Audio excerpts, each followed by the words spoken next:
ఇప్పటివరకు అంకిత గారు రాజ్‌తో విడిపోవడానికి గల అసలు కారణాల వీడియో కోసం ఎదురుచూసిన అభిమానుల కోసం తన యూట్యూబ్ ఛానెల్‌లో అంకిత గారు ఒక వీడియోనైతే రిలీజ్ చేశారు.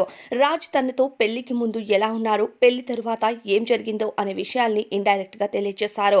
అయితే ఎప్పుడు నా రెక్కల కష్టంతోనే నా కుటుంబాన్ని నెట్టుకొచ్చాను. నా ఇల్లు కానీ, బంగారం కానీ ప్రతీదీ కూడా నా సొంత కష్టమే. ఆఖరికి పెళ్లి జరిగిన తరువాత కూడా ఇంటి అద్దె, సరుకులు అన్నీ కూడా నేనే కొని సమకూర్చానే తప్ప ఎప్పుడూ కూడా తల్లిదండ్రుల్ని కలవద్దని, నాతోనే ఉండిపో అని నేను చెప్పలేదు. పెళ్లికి ముందు నేనెలా ఉన్నానో, ఏం చేశాను అన్నది అంతా తెలుసు. నా కమ్యూనిటీ ఏంటి అన్నది తెలిసే నన్ను పెళ్లి చేసుకున్నారు. కానీ ఇప్పుడు జరిగిపోయిందిలే అని సైలెంట్‌గా ఉన్న తరువాత మాత్రం ఏదో యూట్యూబ్ ఛానెల్‌లో ఒక కంటెంట్ కోసమని నా గతం కోసం మాట్లాడితే ఆ గతంతో నేనే ముడిపడి ఉన్నాను కాబట్టి ఖచ్చితంగా నేను స్పందించాల్సి వస్తుంది. నిజంగానే రియాక్ట్ అవ్వాలని అనుకుంటే మాత్రం నేను కూడా ముందుకు వచ్చి మాట్లాడటానికి సిద్ధంగా ఉన్నాను. ఇకపైన గతాన్ని వదిలేస్తే మంచిది. లేదంటే మాత్రం చట్టపరమైన చర్యలు తీసుకోవాల్సి ఉంటుందంటూ అప్పుడు నాతో పాటు మీరు కూడా ముందుకు వచ్చి మాట్లాడాల్సి ఉంటుంది అంటూ తెలియజేశారు అంకిత గారు. అయితే ఇప్పటివరకు వీడియో చూడకపోతే ఆమె ఛానెల్‌కి వెళ్లి చూడండి.